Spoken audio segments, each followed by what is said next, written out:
Thank you, Madam Chair. I have a video that I want to start with. I have a video. You get them right, you win $100. First question, have you guys chanted from the river to the sea? Yes. Okay, which river, which sea? The sea of... So you don't know that? No. And the answer was the Mediterranean and the Jordan. What does Hamas say their #1 goal is according to their charter? They just wanted to free Palestine. It's to murder all Jews around the world. What does Antifada revolution mean? I don't know what that means. But you've chanted it? Yeah. It's like a global call to murder Jews. Wow. Wow. Did you know you said that? No. Would you say it again? Probably not. How much have our foreign adversaries donated to American universities in the last decade? No idea. I couldn't give you a number on that. The answer was over $6 billion. How many Gazan refugees have the Arab neighboring countries let in the last few months? 35,000. The answer was 0. Look, you asked an education major about... Students don't seem to know what they stand for. So wouldn't it be great if these expensive colleges actually taught them something? After seeing that, and honestly, it's comical, but it's really not comical. The outcome of that ignorance is not comical. I'm concerned for our young people, and it concerns me what they are not learning, and their willingness to participate in hate. There is an article that came out from Fortune. Madam Chair, I'd like to submit that for the record. Without objection. That talks about a survey of HR experts, and there's definitely a culture within the hiring within small businesses who are choosing not to hire from universities that have protests on them, which is unfortunate for students who don't participate in the protests. Are you each can answer this, are you concerned about the business communities, the private sector's community, the employers that are hiring your students? Are you concerned? Do you have any communications with those businesses? I have not had any communications from businesses that have said they're not going to hire Northwestern students, but I will say, and it's not directly on point, you are absolutely right. We need to educate students. The ignorance that you saw in that video and that you displayed is part of the problem. And it's something that we, and I'm sure all of us agree, we need to be better at. Thank you. Mr. Holloway. The video is shocking and depressing, and I absolutely believe that we all need to do a better job in pre-K through 12 education and higher education to make sure we have more better informed students, and then frankly better informed citizens. You can see why employers would. Everyone's seeing these videos. You can see why, and the protests. You can see why employers would say, "I'm not hiring from that school." I do understand that. You asked a question specifically on that issue. We have a very large career services program, and I know they work diligently to prepare our students to be ready to be hired and not look like the students on the video, sir. Thank you. Mr. Block, or Chancellor Block. Yeah, thank you. More education. I mean, I was surprised that we need to better educate our students in some of these areas, and we do have a task force, actually, that's looking directly at this issue. It was asked earlier, and I want to give a second chance to answer this. The question was, do you believe that Israel is a genocidal state? Because that is the propaganda, and so I'll ask, begin with you, Mr. Schill. Do you believe that Israel is a genocidal state? That they're No, I do not. Okay. Mr. Holloway? I do not. Okay. Mr. Block, Same. Chancellor Block? I do not. It's not. Okay, thank you. Would you acknowledge that from the river to the sea and Intifada revolution, these phrases are anti-Semitic calls for the destruction of Israel and the slaughter of Jews? Mr. Schill? I believe that over time, those statements have become dog whistles for anti-Semitism. Mr. Holloway? I think any time those phrase such like that is used to incite violence and threaten, harass, is a violation of conduct and is anti-Semitic. Chancellor Block? I also think they're anti-Semitic, although surveys show, interesting, many people do not. Let me ask real quick, yes or no, it's not just anti-Semitic, it's dangerous. Yes? No? Potentially, yes. I agree. We'd say the same, potentially. Thank you. Thank you, Mr. Quality needs to be improved, that people need to be able to know that when they do the work, they can make a decent living and feel secure and support their families and have security in retirement. And so, so we have started Time has expired. apprenticeship The programs for gentleman from teachers. Missouri, Mr. Burlison, is recognized for 5 minutes. Thank you, Acting Secretary Sue. As it has been mentioned, you're now breaking records for the longest serving acting secretary in the history of the United States, really.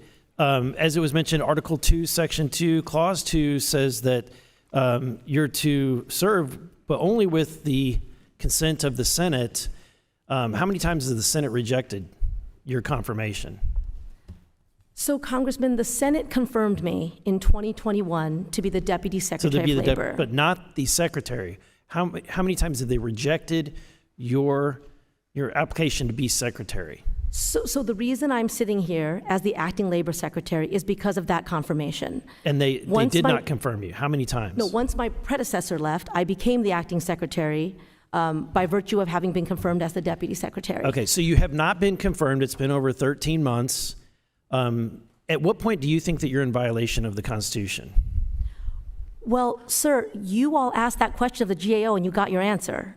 I'm not in violation of any law sitting here, but I do want to say that I do respect the role of the Senate, and I think it's important. And that's the point. Like, to me, I think that you continuing to serve is, if anything, a disrespect for the Constitution and a disrespect for the Senate. Clearly, the Senate gives deference to other secretaries under the Biden administration that they've approved. They have not given that deference to you. At what point will you acknowledge that you've not been accepted by the Senate and will step down? I was confirmed by the Senate as the deputy in 2021. You were not confirmed as secretary. So let's move on. Despite the fact that in my opinion, you're operating as an illegitimate secretary, your agency, even though you have zero jurisdiction over union election procedures, you've created a pro-union propaganda website called workerscenter.gov that basically regurgitates information from many of the acting, like the think tanks for labor unions and labor unions to encourage people to organize. What authority, what jurisdiction do you have to create such a website? So, Congressman, one thing that has come up here today is the importance of listening to workers, understanding what they want, what they need, and trying to be responsive to that.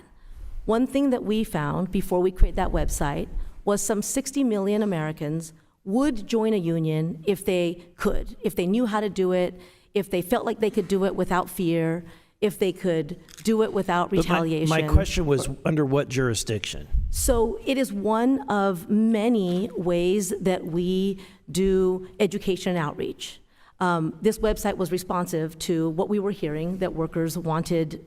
It was something that they wanted to know. How much money did you spend on the website?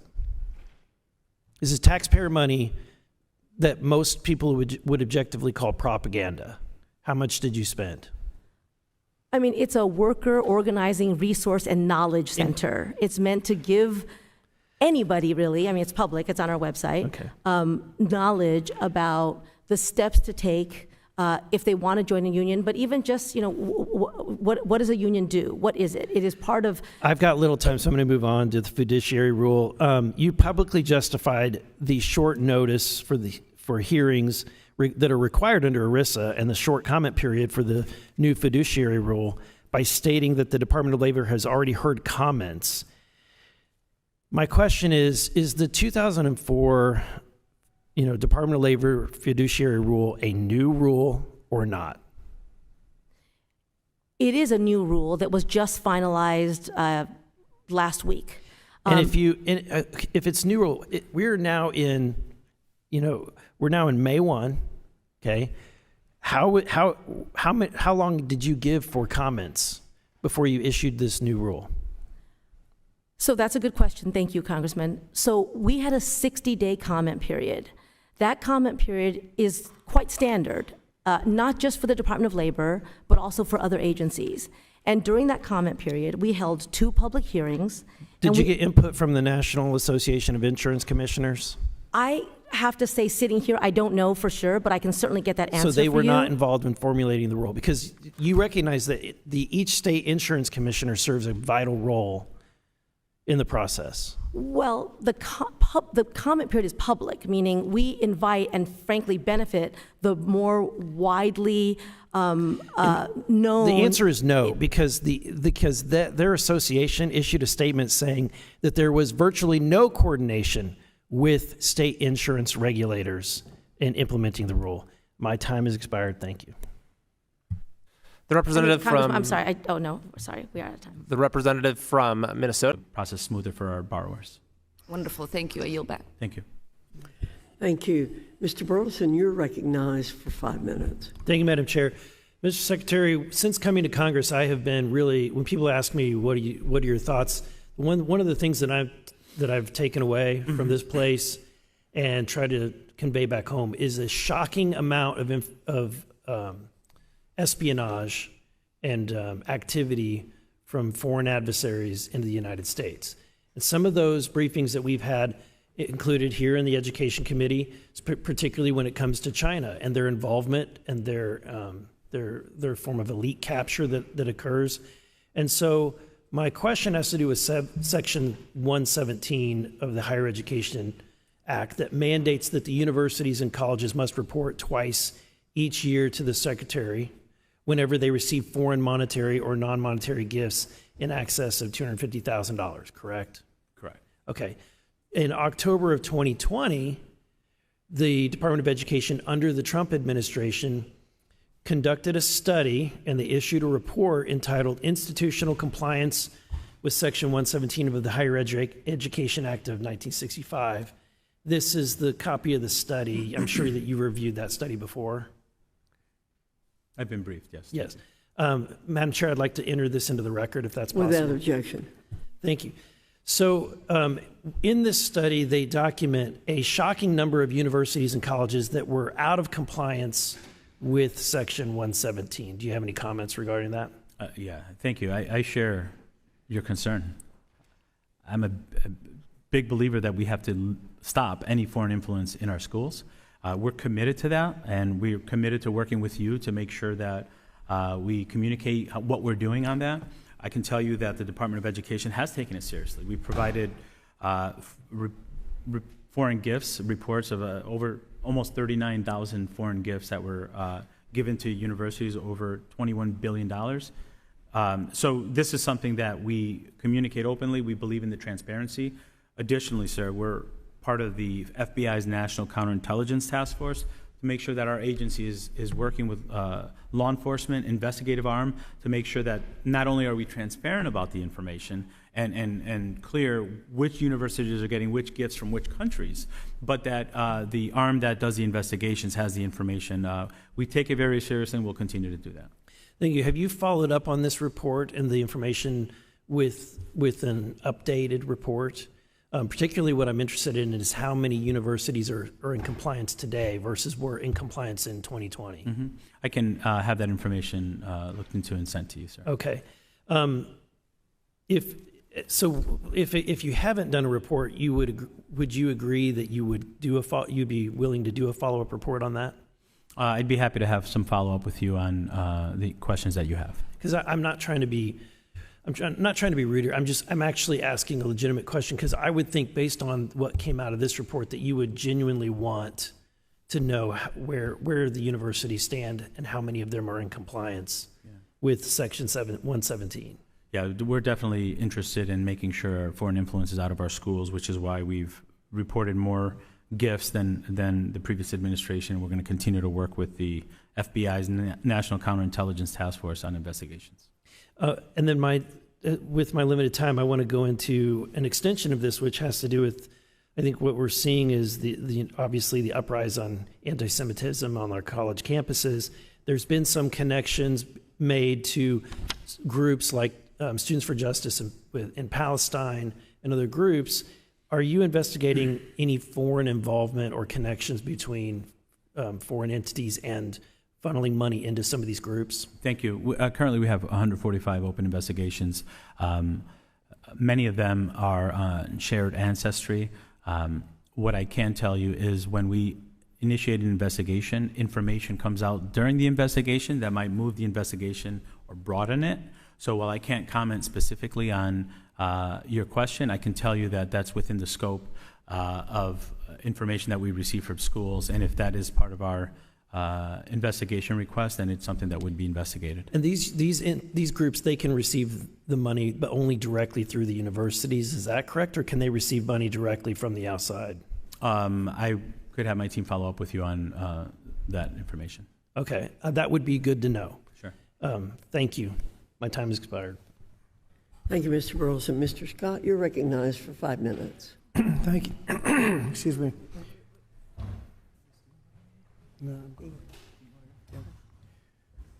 Mr. Burlison, I'll recognize you for 5 minutes of questions, please. Thank you, Madam Chair. Mr. Elizondo, does any branch of the United States government or defense contractors possess technology? Sir, there's documentation that I believe was submitted for the record that was approved for release by the U.S. Pentagon, by the Department of Defense Office of Pre-Publication Security Review, and it states one of the reasons why my predecessor program, OSAP, was trying to collect material of unknown origin. Was it successfully collected? It was not. What happened is that there was an aerospace contract company that requested to divest itself of the material that was collected in the 1950s. Right. Unfortunately, that didn't actually occur. So let's dive into that. That's the Bigelow Airspace, correct?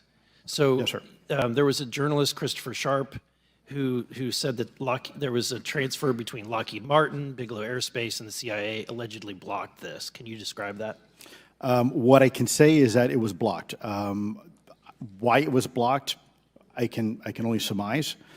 I was part of some conversations later on with some of those contract personnel where they had told all of us that is accurate. What we required was a memo from the Secretary of the Air Force in order to make that complete, and that never occurred. And so when Secretary Mattis became Secretary of Defense, I decided it would be appropriate for me to try to receive a memo from him as SecDef, as Secretary of Defense, if we could not get a memo from the Secretary of the Air Force to transfer that material. So if that material exists today, who's in possession? Sir, I wouldn't be able to have that conversation in an open hearing. We'd probably have to have that. Okay, my question to you then is, if we were in a secure setting, if we were in a SCIF, would you be able to provide or get access to something, whether it's visuals or material that we could put our hands on, or biologics, that would convince me, that would show me that we have non-human origins? Sir, that decision would not be mine. That would be to the gatekeeper still in the U.S. government. And who would we, so if you were in our shoes, where would you go from here? How would you get that information? A lot of times we just don't know who to ask because we don't know where to go next. So if you were in our shoes, where would you go? Well, I prefer to answer that question in a closed session. However, we established AARO for that very purpose, and unfortunately, under its previous leadership, it failed. So one would hope that they would have the authorities necessary to do that. Let's hope that this new iteration of leadership will be successful. In the discussions, it's simply about material, or is there discussion about it was previously testified that there was biologics that were collected. Are you aware of any of that? I am, sir, aware of the reporting that biologics have been recovered. Again, my focus was more nuts and bolts, looking at the physical aspects of these phenomenon, how they interacted around military equities and nuclear equities. So I'm certainly not a medical expert. I would not be able to probably provide you a whole lot of value in that simply because I don't have the expertise. But was anything described as that we have possession of bodies? Yes, yes. Is it multiple types of creatures, or? Sir, I couldn't answer that. I can tell you anecdotally that it was discussed quite a bit when I was at the Pentagon. The problem is the supposed collection of these biological samples occurred before my time, in fact, before I was even born. And was this part of the Lockheed Martin discussion, or was this the biologics is a completely separate? Separate yet related. Okay. Has anyone made contact? Sir, I'm sorry, could you specify? Has there been any, to your knowledge, any communication with a non-human life form? So the term communication is a bit of a trick word because there's verbal communication like we're having now. The problem is you also have nonverbal communication. And so I would say definitively yes, but from a nonverbal meaning, when a Russian reconnaissance aircraft comes into U.S. airspace, we scramble 2 F-22s, and we are certainly communicating intent and capability. I think the same goes with this. We have these things that are being observed over controlled U.S. airspace, and they're not really doing a good job hiding themselves. They're making it pretty obvious they have the ability to even interfere with our nuclear equities and our nuclear readiness. Is the United States government and our contractors, are they pulling technology from this? Or they're reverse engineering this? Sir, as I previously stated, and please forgive me, I am not authorized to discuss specifics about crash retrievals. I signed documentation with the U.S. government. What I can say was, after a very thorough review process by the Pentagon, what I wrote about, and that was my limit, unfortunately, that I was given. Thank you. Yes, sir. Thank you. Thank you. We'll now recognize Mr. Burlison for 5 minutes. Thank you, Mr. Chairman. Mr. Sussman, in your testimony, you noted that the GSU, the Graduate Student Union, they illegally threatened to terminate anyone who refused to pay for their activism. You filed a charge against the GSU with the NLRB regarding them violating your BEC rights. While the NLRB did agree that your rights had been violated, do you believe that they addressed the issue adequately? No. Can you elaborate? Sure. They required that the union send out a PDF stating our rights, and then the union officers continued to do exactly the same thing that they had been doing all along. So they just continued. They're not doing any enforcement whatsoever. That's correct. Have you noticed other examples of politically motivated activity within the GSU that they pushed on their members? They spend all of their time protesting against Israel. I'm sorry, I didn't hear that. They spend all of their time protesting against Israel. Okay. So they're spending so much time pushing against Israel. Did they take any steps whatsoever to protect the rights of their Jewish members? No. That you can recall? Not that I can recall. That's tragic. Mr. Taubman, in your testimony that you say that since October 7th and the attack on Israel, labor unions have become organizers of hateful anti-Jewish and anti-Israel propaganda and resolutions. From the discussions that you've had with workers, and it's tragic to hear that you're getting phone calls from all over the nation, have unions, I'll ask the same question, have you seen where unions have stepped in to take steps to protect their Jewish members who are being discriminated against at this time? Never once, and I have taken calls from all over the country, universities, hospitals, legal aid. Not one employee has ever said to me, oh, the union has helped me, or, oh, I can go to the union and they'll help me. None. Mr. Taubman, I hesitate to bring this up, but there has been, I know that in my state, for example, there have been lawsuits and complaints against labor unions, particularly, we have areas where there are high percentage of minorities, and yet the labor unions have a very low percentage of minorities in the single digits. And so there has been, there's often been a history, and I don't know if you have any comments about that. It's just the nature of this system to create that somehow emboldens discrimination within labor unions and the history of that. Sure. I think the bottom line is the old adage, absolute power corrupts absolutely. If I can tell you, pay me or you're going to lose your job because I can get you fired, I would call that absolute dictatorial power in the workplace. And unions spend other people's money. Justice Scalia, in a Supreme Court case called Davenport, recognized that unions have a unique privilege in this country, the privilege of demanding other people's money, which they can then go use on all of these sorts of far-left, intersectional, woke politics, right?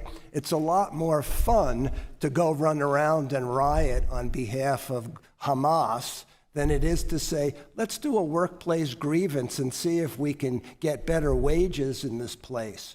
Because that's boring, you know, that's work. It's more fun to be, you know, intersectional leftists. Do you think the Beck decision was kind of a compromise rather than throw out? Because I think that the forced unionization is a violation of the First Amendment rights of association. So do you think that the Beck decision was a way to kind of split the baby and say you don't have to join, you don't have to be a member, but you still have to pay? And many of the examples are that you have to pay the exact same amount. And so the question is, do people truly have a right of an association? Look, yes, and all of these decisions have been split the babies. If you go back to the original duty of fair representation decision, Steele versus Louisville and Nashville Railroad, where the unions were discriminating against black workers and refusing to let them join, the Supreme Court said, oh, we don't want to strike down the Railway Labor Act and these federal laws, so we'll create this thing called the duty of fair representation, and that'll fix the problem. Instead, they should have struck down these laws which violate people's free association rights. And we're going to continue to litigate to make that happen. And hopefully it'll happen in my lifetime. Thank you for what you do, and I appreciate your comments. My time has expired. Thank you. Good lady yields back. Chair now recognize Mr. Burlison from Missouri. Thank you, Mr. Chairman. You know, it's said that we should stick to the facts. So here's the facts. It is a fact that since the Biden-Harris administration took office, there have been over 8.5 million illegal immigrants cross into the United States through the southern border. That is a fact. It is also a fact that that population is greater than the population of 37 states. Millions of them have been released. Almost 7 million have been released into the United States. It is also a fact that fentanyl is poisoning the American people. On average, in 2023, it killed 75,000 Americans. We're at war. They're at war with us. It is also a fact that you have violent crime occurring on a regular basis.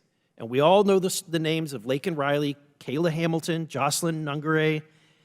But just last month, you had a Mexican national who was here illegally shoot another man in Alabama.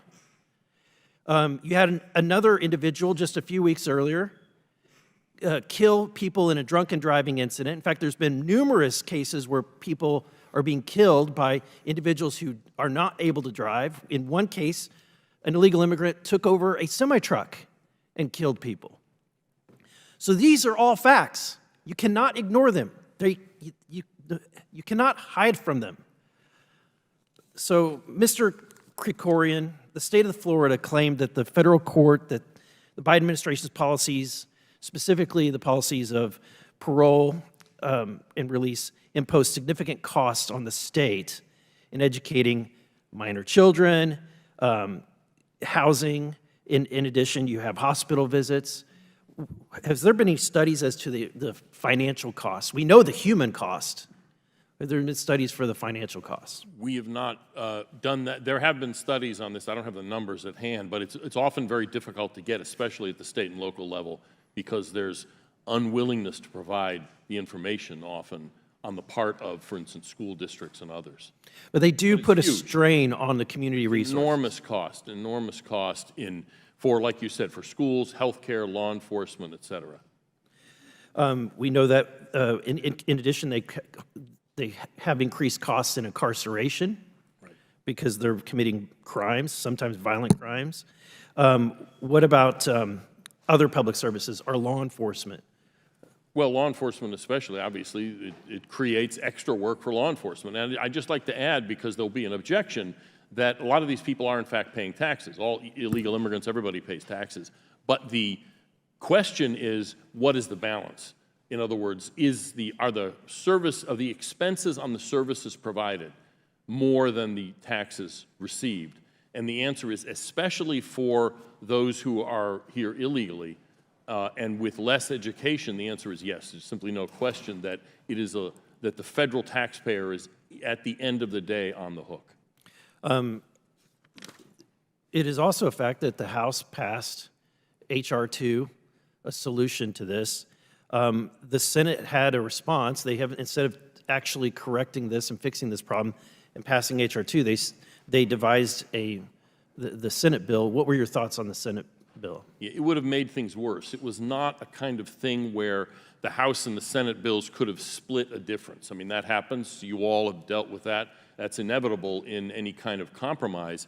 But the Senate bill was inherently problematic because it would have codified unlawful administration policies that lead to the release into the United States of illegal immigrants. Right. It would have actually even handcuffed a future president who wants to do the right thing from actually closing down the border. Right. That provision, that trigger that would have triggered an emergency ability to shut down the border would have expired basically, I think, in the middle of a new Trump administration. I think that was the thinking in the way they put it together. Kamala Harris has said that she supports a border wall. But what has been the track record?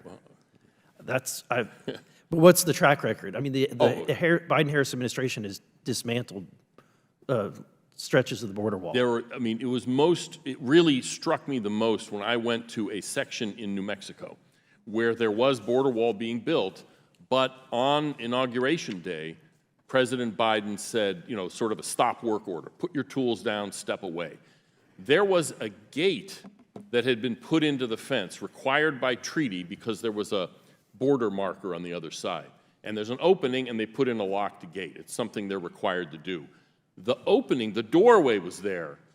The gate wasn't, because the Biden administration had stopped construction. And so there was literally, it was almost like something out of Blazing Saddles, where there's a fence, and then there's just this big opening in the fence, and it's because they stopped construction. Later, years later, the administration said, okay, well, maybe we'll plug some of those holes. But, it's a day late and a dollar short. After 8.5 million people come in. Thank you. My time is Gentleman's time's expired. Back to time. I'd like to now move to distinguished gentleman who has taken his time. Be here. Gentleman's recognized, Mr. Burlison, for 5 minutes. Thank you, Mr. Chairman. Yeah, you're right. I think that I try to treat this role as to try to be the best steward of the taxpayer dollars that I could possibly be. When I think about the families in my district and how hard they work, and then their taxpayer dollars are sent here, and the American people in my district, they're frustrated. And it's the question is who's to be accountable for this, right? The concern that I have is that, but by having all this uncertainty, when we cannot pass an audit, then all of the conspiracy theories, when people talk about military-industrial complex, all of these things it becomes more prevalent because there is no certainty. There's nothing that you can point to. So my question is, we haven't passed a clean audit ever. The Department of Defense is the only agency that has not done so. Congress has mandated that DOD achieve a clean audit by December 28th of 2028. So my question to each one of you on the panel is, do you think that will happen? It's a great question. I know there's a lot of concern expressed about that date, and can we meet that date? It will definitely be a challenge. But I believe if we have a couple of key elements in place, I think we can do it. Leadership commitment is first and foremost. More important even than the resources is the sense of priority that our leadership has to have on this. I do feel comforted over the last 2 years, the last 3 years really, Secretary Austin and Secretaries take this very seriously. They have issued, and I know I've introduced, I think I've shared some correspondence with both the chairman and the ranking members team on some of the things that they have done in getting not just the financial management folks like myself that are here today, but it's going to require effort from all of the functional areas, the acquisition functional area, the chief information officer, folks from human resources. It is an all hands on deck. Just like we gave the example of the Marine Corps and the great success they had this year, very hard work. But the Commandant and the ACMAC from the Marine Corps, the Assistant Commandant, had required everybody to be a part of everybody's business. It was that profound, and he was very, very adamant about that. We will require that same tone at the top at the department level. So that, the resources. The other thing I'm excited about too recently is technology. We've utilized, we haven't talked much about it today, but Advana is an example, is a platform, a data platform that helps us better remediate, identify where our problem areas are, the areas that need reconciliation, and to remediate those things. And so we're utilizing some of that. With that advanced technology to do better data analytics is we need personnel to also be trained to do that data analytics. And we're working on that very, very much. Workforce, in addition to the systems, in addition to the tone at the top, is we have to have quality professional people to do this. And we're working toward that, making sure we're developing professional competencies within our financial management workforce, but also logistics and acquisition as well. So they are all trained on the importance of audit. Mr. Mansfield, do you believe that there will be a clean audit by 2028? So, you know, our role as the Inspector General is to perform the audit, and so I'm very hesitant to make any predictions before we've actually done the work. So I'm going to kind of refrain from saying whether they will pass or not. What I would echo is what Mr. Steffen said. There's a lot of work to do before they get there. And I would also add the department, as much as it's making progress and has, I think, a solid tone at the top at this point, does have a history of sliding expectations and goals to the right. And so it'll be a difficult and uphill battle for the department, although I think they're committed to it, but it still waits to be seen, and we'll have to do the actual audit work before I can give you an opinion on whether they'll pass or not. Okay, Mr. Khan. I think there will be early indicators whether or not they can meet that timeline. The system is going to drive that, having compliance system across the department. They have to be in place, in our view, by the end of fiscal year 2026, so that they can begin to process transactions in 27 and 28 to be able to reach an opinion by that date. So we will know, we perform oversight of the DoD, so as we do our work, we'll have good indication as to how the progress is going and what the path to auditability looks like, and if those timelines can be met. Okay, so Mr. Stevens, is it Steffens or Steve? Sorry. You said that it's going to take a commitment from leadership, and then you said the current, the current leadership is committed. If they're committed, why are we not there yet? I think we're making progress, and obviously we've been under audit now for full financial statement audit for 6 years, over 6 years into our 7th I think year. like the American people who are listening, they would wonder, it's been 6 years. That shows there hasn't been any commitment. I do believe we're at an inflection point, though. I believe we're, over this last 2 years, we've been at an inflection point. The one thing, too, that was pointed out, which I think has actually energized the leadership, is the NDAA 2024 that came out with the mandate for 2028. Initially, we saw that. A lot of people looked at it as a threat. This is challenging. But I have to report to you that this has created an enormous amount of energy in the department. Every functional meeting that we have that addresses audit and financial audit remediation starts out with, team, we have a mandate from Congress for 2028. So that has been very helpful. Actually. Sorry, Mr. Chairman, can I ask one more quick? Is this an organizational behavior issue? That's what I'm reading into this, is that you've got a cultural resistance to a lot of this. But I believe that's changing. I believe that's changing. I think there's a natural, the old Army's motto was to fight and win our nation's wars, right? But it's also, I think, even, I'll take the Army as an example because I spent a lot of time in the Army. They've developed a process but we have to be accountable as well, and we have to have sound business operations. That will only help our readiness. And I think we have to instill that in our leadership, our senior leadership, operational leadership, that, hey, doing this, getting better business operations, getting more sound, getting audible will actually help readiness in the long term. That's got to be the message. And that's what I think is being received now better than it has before. Thank you. I yield back. Mr. Burlison, you're recognized for 5 minutes. Secretary Becerra, according to the Congressional Budget Office, they estimate that the ACA plans cost the taxpayers 3 times as much as an employer-sponsored plan. With that being said, is it beneficial or better that we would encourage more policies to migrate towards an employer-sponsored plan as opposed to the ACA? Congressman, remember, there's a difference between an employer-sponsored plan, an ACA plan, the Medicare program, Medicaid. All of them are different. The reason that there may be a greater cost in an ACA plan is because these are individuals that don't work for a large employer, can't take advantage of the large pool of employees that would be part of a system. The employer gets discounts because they're bringing a whole bunch of people into the system. Wouldn't it be great if they get the discount? The taxpayers win, they win. Yeah.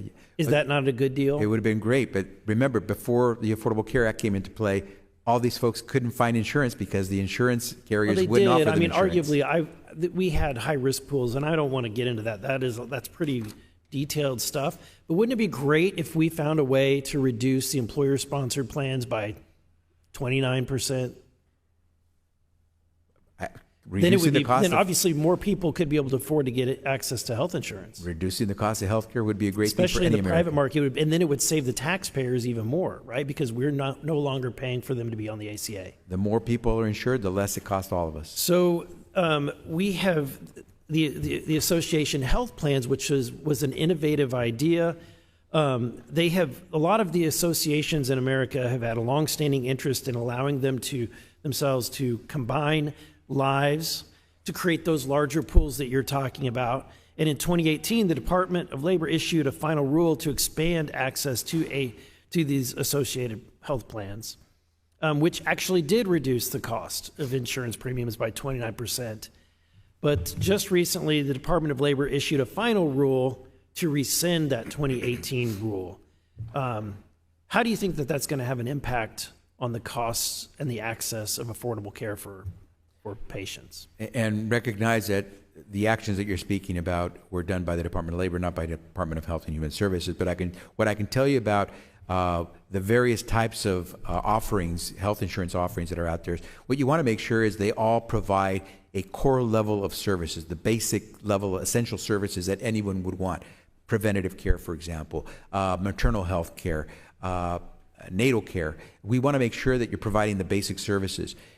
If you start to go outside of the Medicare program, Medicaid program, employer insurance, or the Affordable Care Act, you start to get into the weeds and the gray areas where these providers of these plans can avoid providing some of those basic services. That's the problem with some of these association-based plans. No, I absolutely disagree. There's no difference between an associated-based plan. When they go out to bid for pricing, I guarantee you there are big differences. There's a difference because they're able to negotiate in bulk. I have a different line of questioning I want to get to before time expires. Last year, you testified before this committee, and I asked about the 85,000 unaccompanied alien children that your department was not able to regain contact with. You made repeated comments that the moment that you were able to place them with the vetted sponsor, you lose custody. But you do attempt to call them, correct? Yes. How many have you been able to contact? Well, I would say that the majority we contact at some point, whether it's the child or the sponsor. Do you have a number? I could try to get you a number because again, they don't have to. They're under no obligation to reach out to us. You did prep for this, right? Like that last year, that was a course of dialogue questions that you got a lot of questions about, and so I assume that you were. I prepped for budget questions. Okay. Budget questions. Right. So you would say that this is a concerning. You would agree that it's concerning the number of children that we're not able to to identify. What I'm concerned is that members in Congress continue to ask me if I'm concerned. I would ask you, are you concerned enough to give us authority so we could actually track these kids? Because we don't have authority to track them. Let me we ask make this an question. effort, When but it's you're a voluntary placing effort. these children, do you ascertain whether or not the homes that they're being placed into, that they are able to actually work, that they're eligible to legally work in the United States? Is that one of the questions you ask? Children should not be working. They should be going to school. No, I'm asking because why would you place them in a home where no one can provide any kind of support? You cannot become a sponsor if you indicate that you don't have the wherewithal to support the And child. that means that they're able to legally work in the United States? Do you verify that? We make sure that they have the income that would be needed to care for the child. That's Legally. part of the vetting process. Legally. You know, we are not INS, or we're not the Department of Homeland Security. Our job is to find someone who can care for Surely this you child. could connect with them. My time has expired. Thank you. Ms. Omar, you're recognized for 5 minutes.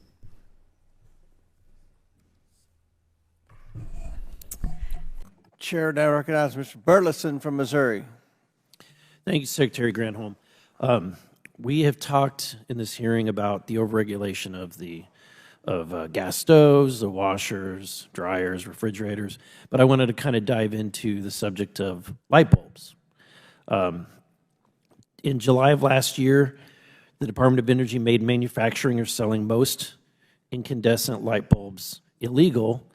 In the U.S., violators who manufacture an illicit light bulb are charged a penalty of $542 per bulb. To add insult, I'm sorry, can you say that one more time? yeah, the fine for an illicit bulb is $542 per bulb. You're shaking your head. That's news to me. You might want to look into that. To add insult, in April 12th of this year, April 12th, sorry, you released a new rule for the LED light bulbs, okay? Now, and even your agency estimates that this new rule will cause the price of LED bulbs to nearly double. Are you aware of that? I think that's an incorrect statement. Elaborate. I don't Because think your agency says that they estimate that the current light bulb average price is $2.98 a bulb. After this new rule, which will right now 99% of the LED bulbs do not comply with the new rule, the price would go to $5.68 per bulb, which is a $2.70 increase per bulb, nearly doubling. No, I think you're cherry picking a bulb, not the overall bulbs. The bottom line is LED light bulbs have been an enormous success. They are hugely impactful for everyday citizens. They save average households $225 a year. They last 25 times longer. They are 89% more efficient. They save people money. But then why are you issuing new rules on them that cause? Well, we're required to issue rules pursuant to I would the think that EPCA and the. I would think you'd want to encourage people who are now can't buy an incandescent bulb because it's illegal to manufacture. I would think that you They'll would be want saving to money with an LED bulb, though. They will I- be saving money, significant amounts of money. Well, and I think that the question is, do you think the American consumer is dumb? Absolutely not. So if someone's buying an incandescent bulb and choosing to do that over an LED bulb, are they incompetent? Of course not. Of course not. But we all know that industry can have very persuasive advertising that may not fully reveal the pluses and minuses. And the whole point. That is another way of saying that they're not educated. No, that is not a way of saying that at all, sir. Please don't put words in my mouth. What I am saying, though, is that LED bulbs are incredibly efficient, and the conservation standards that we roll out, we are very proud of, because they have saved consumers. They will have saved consumers $2 trillion by 2030, making more efficient appliances. By making all of them, but the upfront cost is going to be more. Anyway, you're taking away a choice ultimately from consumers. You're taking away that choice. I want to talk about electric vehicles. Last year you had a EV trip in 2023. How did that go? It was a great trip. It was One glitch, but it was a great trip other than okay. One glitch. What was the glitch? The glitch was that we couldn't get a charging port, but that's part of what the trip was identifying, both barriers as well as how well things are going, including the visiting of all of these electric vehicle manufacturing, battery manufacturing. And you had the privilege of having staff painstakingly even map this trip out, correct? Yes. And did you have a situation where they locked down a charging station and made it unavailable for consumers? Yes. Were you aware that there was a family that No, was impacted? I learned about this afterward. It was a mistake. Thank you for admitting that. I appreciate. Have you reached out to that family and apologized to them? I apologize to them now. I don't know who they are, but I heard about it in the story, and it was not appropriate for staff to do that. I appreciate those remarks. Thank you. Thank you, Mr. Chairman. Chair now recognizes Ms. Tlaib. Thank you, Mr. Chair. We always talk about... No, Congressman, I'm not. Mr. Atkinson? No, sir. Mr. Sella? I'm not, sir. Mr. Stokes? No, sir.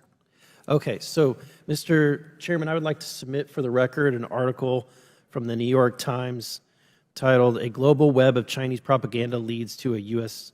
Tech Mogul." Without objection to ordered.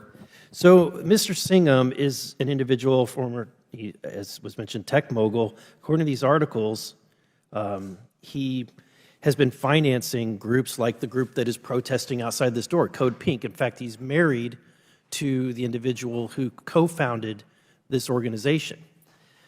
He's also been a contributor to many left-leaning Democrats, including members of this committee.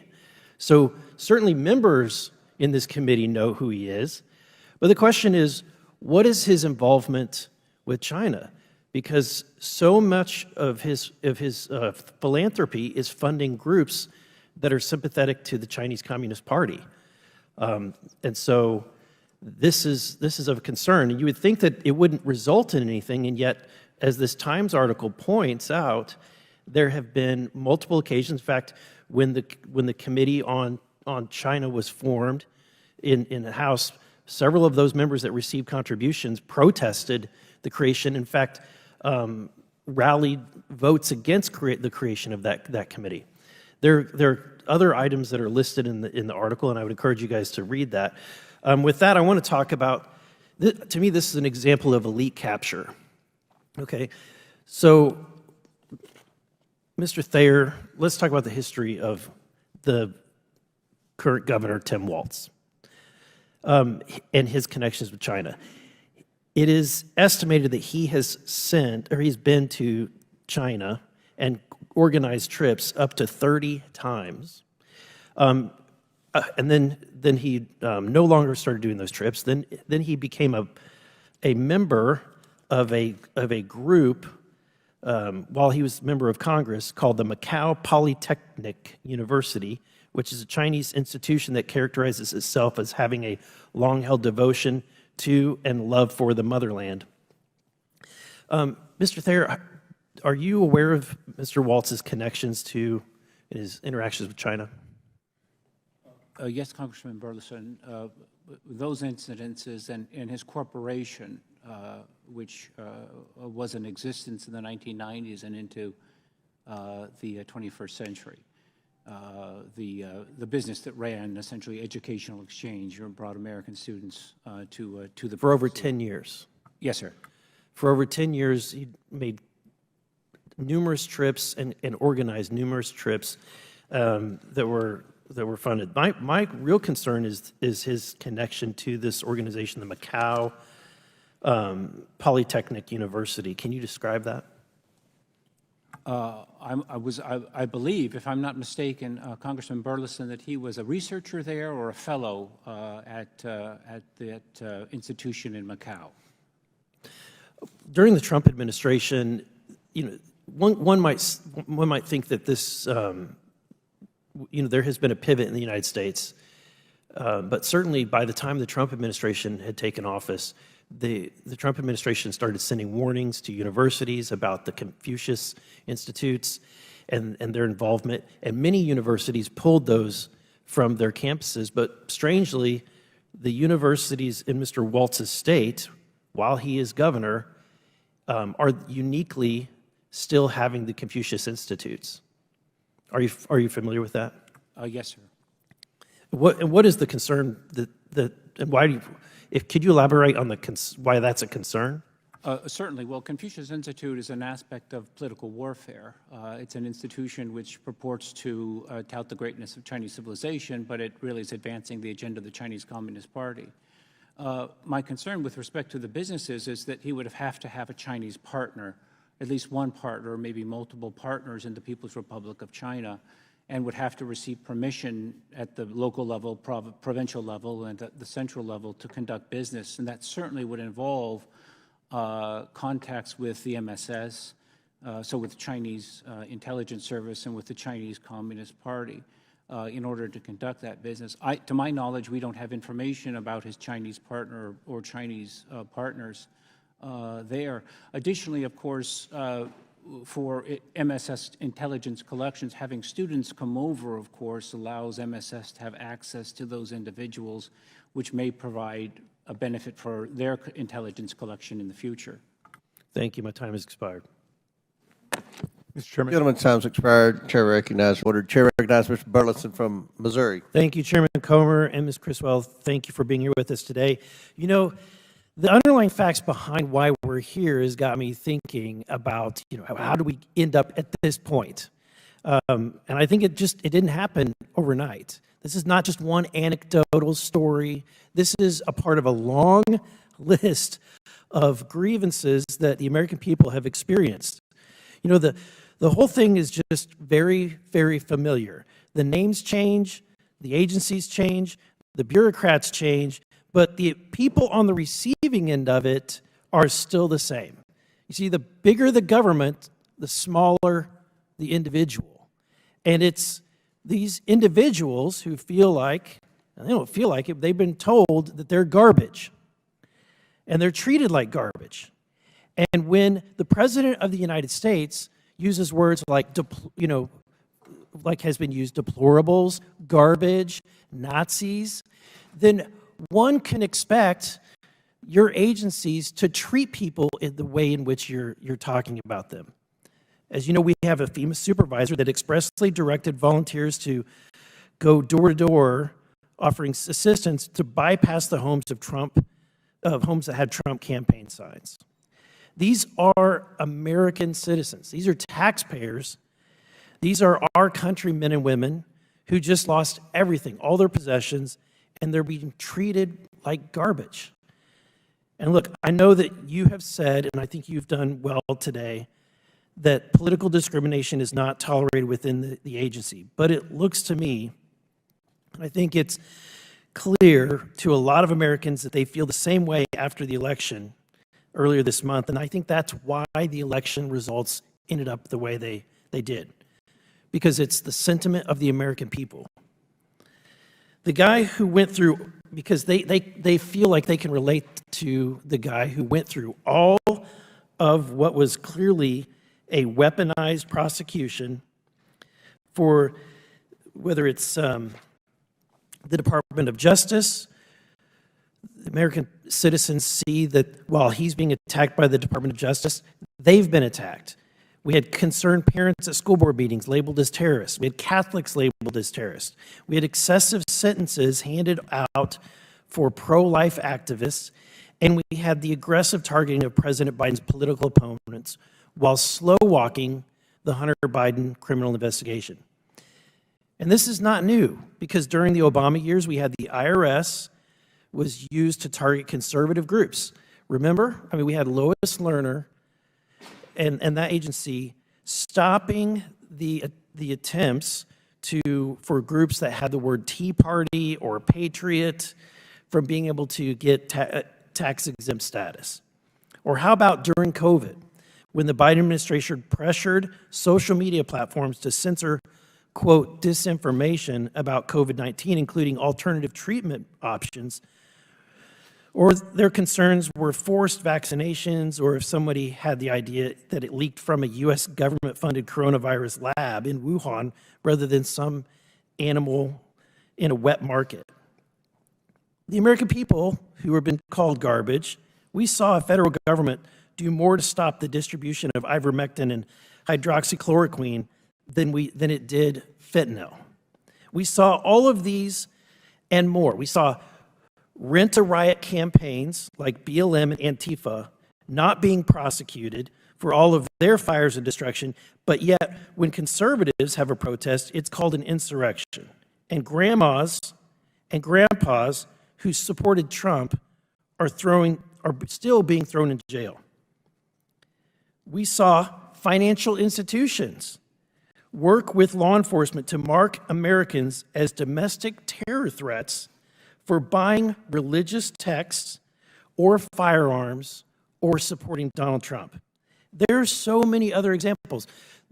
Trump himself has been attacked by the Department of Justice, Jack Smith, Fani Willis, all this lawfare. We have the FBI censoring information about the Hunter Biden laptop. We have the Democratic Party laundering fraudulent Oppo research like the bogus Steele dossier to journalists and the intelligence agencies, all back them up, siding with a particular political party.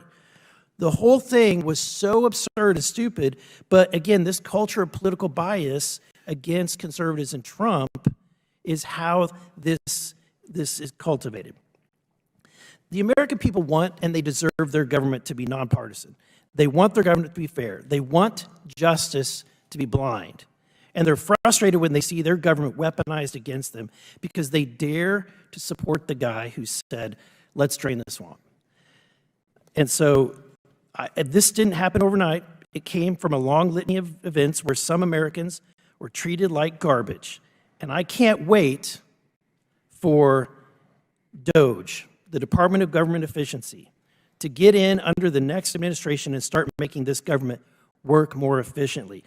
Because this town does need a purge. This town needs an enema. And honestly, I can't wait. Thank you, Mr. Chairman. Gentleman yields back. Chair recognizes Mr. Thank you, Mr. Chairman. Ms. Watson, I understand that you represent and counsel employers on occupational safety and health law issues. Regarding the heat rule that we've been discussing, climates are different across the country, and what may be considered extreme in one area is not in another. Does this rule allow for those kind of variances from region to region? There are no specific regional differences that are carved out in the proposed standard. And for clarification, this still has not been published in the Federal Register, so we're presuming that what is on OSHA's website is what we're reviewing. The concern here is that they do recognize how to deal with heat if there's humidity factors and other things, but there are no specific regional differences.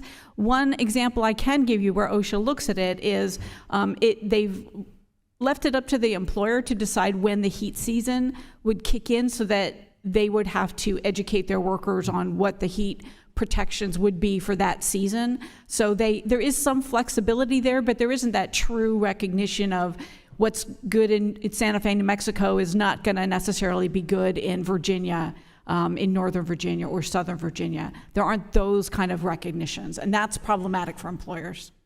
Yeah. Then the other rule that has been discussed is the walk-around rule that was published in April, which I think is just remarkable that we now have a situation where the OSHA compliance and safety officer can be escorted or by a union organizer, community activist, or some third party to accompany them in the inspection of another workplace.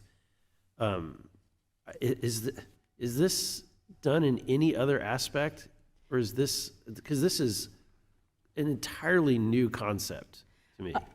There is a provision in the OSHA Act that does allow a compliance safety and health officer, a COSHO, to allow a third-party person who meets certain criteria. But this regulation really expands that. And I think the troubling thing is that it's just the scope and breadth of who might be able to come on the job site. And then the issue for employers certainly is, well, what if there's already a union in place, but another union representative wants to come in? Or and the sole discretion is with the COSHO. It is not with the employer. The employer's only option at that point is to refuse entry and require the compliance safety and health officer to go get an administrative warrant. So the authority of the COSHO to determine legally who can be on that job site is very troubling.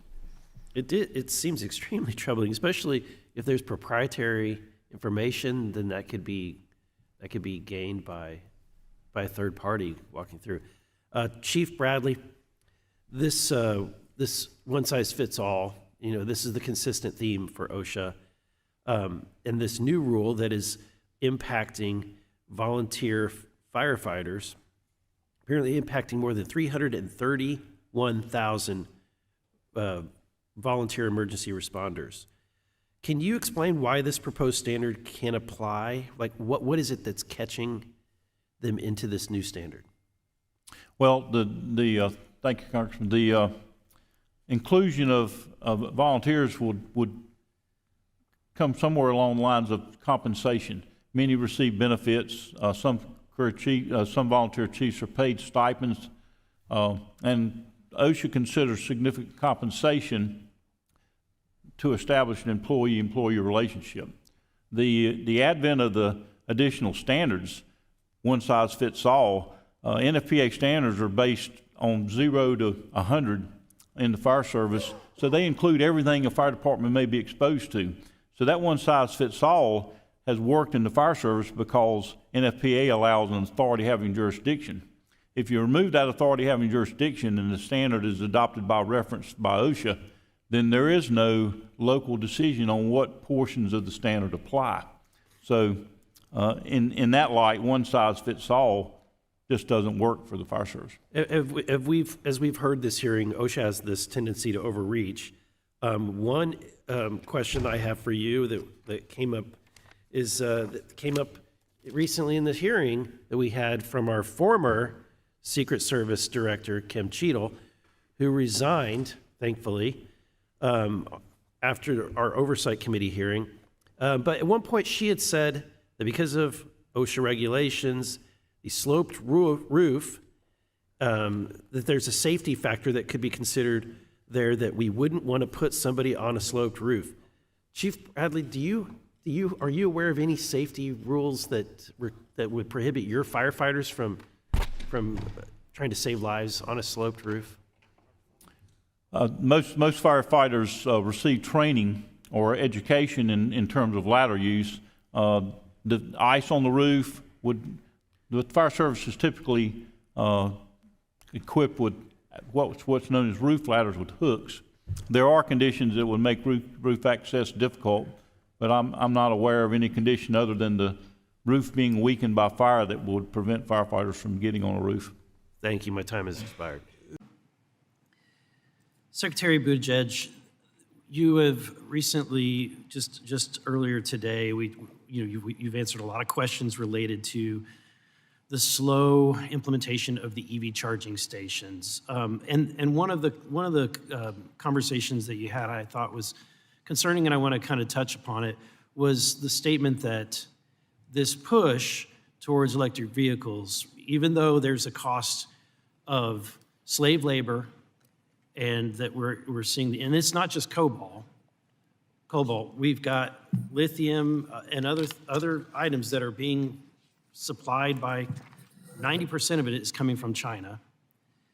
So we're empowering someone who's an aggressor to the United States, and yet you're saying that it's fine so long as we're saving lives in America. That's not an accurate characterization of what I've said. We wish you would have supported us in moving more of this onshore so it'd be produced in America, but the legislation did pass. And to take graphite alone, we're going to be able to supply, we estimate, 47% of it domestically. Nobody believes in allowing any product that doesn't meet labor standards to be imported to the United States. And if you'd like to work with us on making sure any of the 159 items of concern to include cobalt can be better enforced, we'd welcome that. Your view that it saves lives. We believe that preventing harmful pollution, well, we don't believe, it is a fact that preventing harmful pollution in the U.S. will save lives. Have you done any calculations, given the current rate of fires that occur, and these fires, as reports indicate, take hundreds of thousands of liters of water to extinguish when an electric vehicle catches fire? Do you have any research that indicates how many people might die from some of these fires? I haven't seen a projection of that. I'm sure you're aware that flammable liquids are also a safety concern, and either way, we work to make sure that they are handled in a safe fashion. We're not seeing the reports of vehicles, like an epidemic of regular gasoline vehicles catching fire. You're not? Across the United States. You've never heard of gasoline fires Does it in take vehicles? 150,000 liters of water to put out?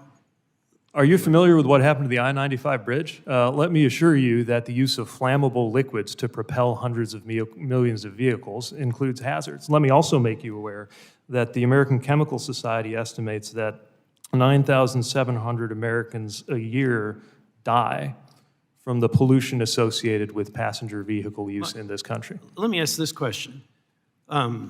There's been reports of individuals who have been locked in an electric vehicle. There was a recent story. Renee Sanchez found her 20-month-old granddaughter stuck in an electric vehicle in the heat. The battery had died, and they couldn't get the child out. They had to call and get firefighters to come break the glass in order to get the child out. Just recently, last year, Secretary Granholm had an embarrassing incident where she had a PR tour that went south, was promoting electric vehicles and that push, driving across the country in electric vehicles. Apparently, she had an advance team that was in a gas-powered vehicle. That advance team occupied the charging station, the one charging station that a family needed, causing who had an infant, that family to have to call 911 so that they could make sure that they were able to provide some kind of care for their infant child in that heat.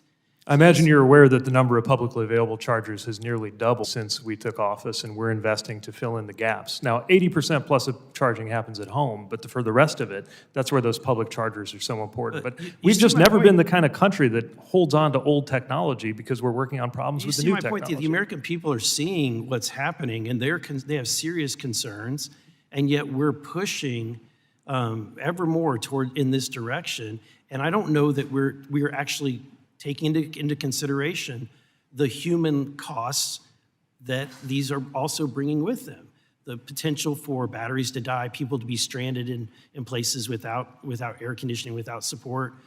And I would think that your administration would want to have those facts as well. How many people might die because of fires occurring from these batteries? A battery dying is a problem, just like running out of gas is a problem, which is why we're investing in addressing that. I've just never thought of that as an excuse to hang on to dirty and expensive fuels and old technology. Well, the American people disagree. They do. Well, no, the American people disagree with you because every year they buy more EVs. No, why do you think they're buying more EVs every year than before? Because it was present the numbers, because every... Sure, 1.2 million vehicles were purchased last year, and every single how many quarter... of them were government? How's that? How many of them were purchased by the government? Approximately 0.5%. Of the number, you're saying... Of the EVs, about 0.5% were purchased by the federal government. The only reason why people are buying them is because of the subsidy. Well, the subsidy makes them more affordable and helps people buy them. That's true. Thank you. My time has expired. Recognizes Mr. Burlison from Missouri. Director Cheadle, I just want to kind of get an idea of what you can answer, because outside of what the FBI is responsible for, you have full responsibility for the Department of Secret Service. So The question is, what is the mission? What is your, who defines the mission?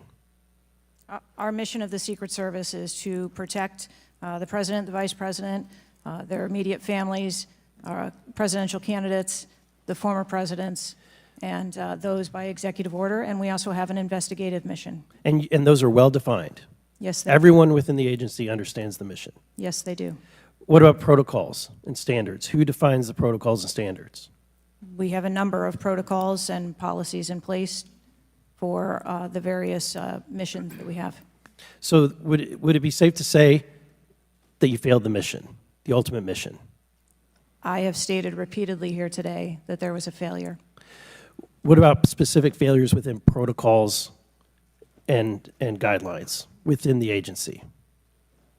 Again, I am certain that the investigation that is being conducted internally as well as the external investigation. You said earlier in the hearing that there was either a communication, there was errors in communication or in operations. Could it be both? In both errors in operational decisions and errors in communications? I think the investigation potentially could identify both. So I want to talk about communications. Representative Boebert asked earlier about using encrypted apps, that you said you have not used, I guess, Signal. Have you used any encrypted app to communicate from your personal device? I do, on occasion, use encrypted apps to communicate. So you use some form of an encrypted app to communicate with people within the federal government? With local law enforcement? Whom are you communicating using encrypted apps? Many times it's with colleagues and associates. So you're communicating with colleagues on a personal device? There are times that the Secret Service, when we work internationally with some of our partners, that they don't have the same texting capability. And you're not able to do that with your government-issued device? Recently, we have been able to install some of those apps on government devices. Okay. Let's talk about some of the things that we can get access to. I'm actually shocked that you are using your personal device and encrypted communication tools. I think that might be the most shocking thing that I've heard today. I didn't expect for you to say that. We have requested, this committee has requested multiple documents. And this is not, under the purview of the FBI, this is under your purview. We requested a complete list of all law enforcement personnel, including Secret Service, Department of Homeland Security, local law enforcement with the roles in protecting the president. And we requested that for us to receive that by July 18th. Did you provide that? I believe that our agency is in the process of collecting all documents. So you did not, you have not provided it. How long does it take to determine who the personnel were that were on site? We are collecting a comprehensive list of all the documents that have been requested. We also requested all the audio and video recordings that your agency, not the FBI, but your agency has in possession related to the event. Did we receive those? Have you provided those at all? We are in the process of collecting all documentation requested. You're in the process, but you have not. Any memorandums or any internal communications related to the event? We requested that you provide that. Have you provided any of that? We are in the process of collecting the information that has been requested. Okay. So when can we expect to receive these documents? How long does it take to determine who was on site, who was being employed to be there to protect the former president? When can we expect that? How many days does it take to provide that information? We want to make sure that we have a comprehensive accounting of all of the documents that were engaged in that day, and we will make them available as soon as possible. I think transparency is the key here. It's shocking to me that we are communicating in a encrypted app to colleagues. I'm almost certain that violates some federal laws. I would like to clarify, you didn't ask me whether my communications were government work-related or whether they were personally related. You're communicating with I colleagues. don't communicate government business with colleagues on a personal device. I communicate on my work device. Are you using an encrypted device on your work device? I am not. No encrypted apps. No, I do not. Okay. Thank you, Mr. Chairman. Chair now recognizes Mr. Waltz from Florida.